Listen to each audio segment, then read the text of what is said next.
morning, everyone. If you're new here, welcome. And if you've been here before, welcome back. I'm going to get straight into it. This video is kind of short. Anyways, I'm saying to a lot of Jamaicans, and I'm seeing a lot of Jamaicans doing the right thing for themselves. But what's been happening lately, a lot of Jamaicans are returning home for different reasons.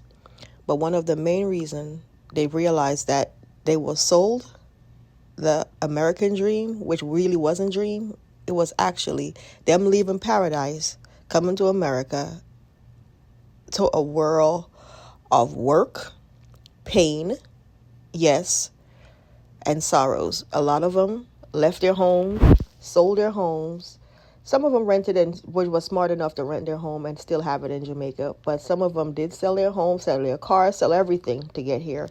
And when they got here, they realized that, hey, I have to work 3 to 4 times harder than when I was living in Jamaica. Now, we done gave a paradise for this place because the fact that we assumed it was going to be, the greatest, not realizing that we was pretty much almost selling our souls from what we're used to. Then the next thing is what people are starting to realize is that no matter how much you think you got it good in America, all you do is work every single day to pay bills. Yes, you do have bills in Jamaica, but you get no break in America. You have no one to look out for you. You got to look out for yourself. You can't rely on anyone because the simple fact that you can't even trust people. Because if you think you're going to borrow something from someone and not pay back, you're in trouble.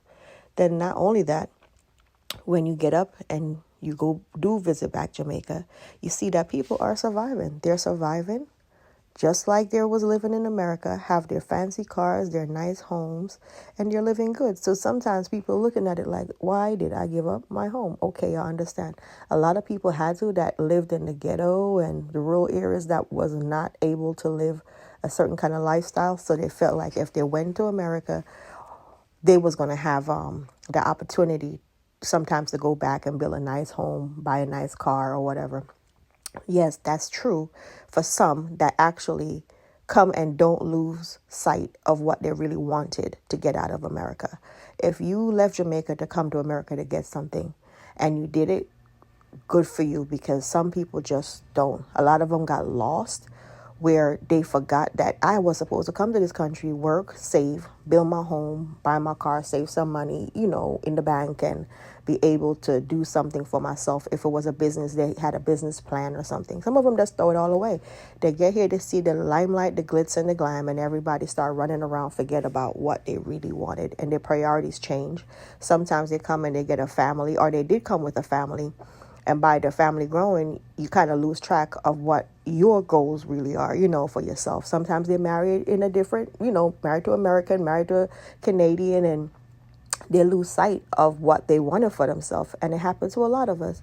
So sometimes it's not like we really don't want to return home, but, things happen. Now, with what's said, all the things that's happening now in the world with some of us that's still here, that's not, do not have a green card, cannot work the legit way, but we're hustling pretty much, is getting by and whatever. A lot of them still don't have anything in Jamaica. Some of them never did anything, period.